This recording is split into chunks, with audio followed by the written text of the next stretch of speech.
the smartphone you're using right now. It could be an iPhone made by Apple or a Galaxy made by Samsung. But the memory chip inside, especially the core component known as DRAM, was most likely made by a Korean company, a country that became the center of an invisible industry. And at the beginning of it all, there was a leader who shaped Samsung's future.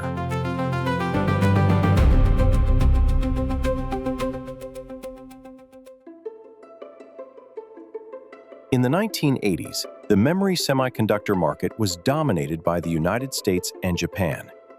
The US led in system semiconductors and innovation, while Japan excelled in precision manufacturing.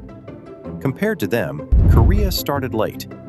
Samsung entered the semiconductor industry, but as a latecomer with limited technology, it was largely dismissed as a minor player. The memory business requires massive investment in facilities and long development cycles. There was no guarantee of success, and a single failure could have jeopardized the entire group.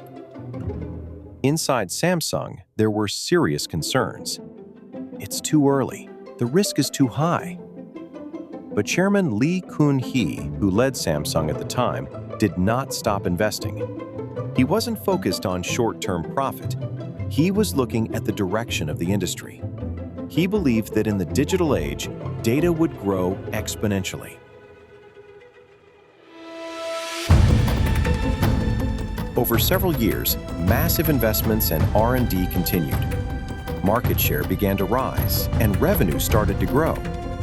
But Chairman Lee Kun-hee was not satisfied. He believed they were only catching up, not leading yet. There is a difference between something that sells and something that is respected.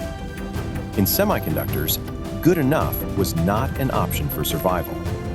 He set the global standard as the benchmark, and in 1993, in Frankfurt, Germany, he declared, "Change everything, except your wife and children."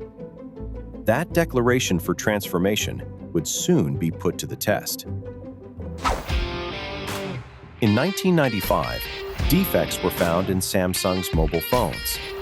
Under conventional practices, they might have settled for partial replacements. But Chairman Lee Kun-hee made a different decision. He ordered the destruction of 150,000 defective phones. Semiconductors are an industry built on trust. A single compromise can cost you the global market. Despite massive financial losses, there were no exceptions to the standards he set.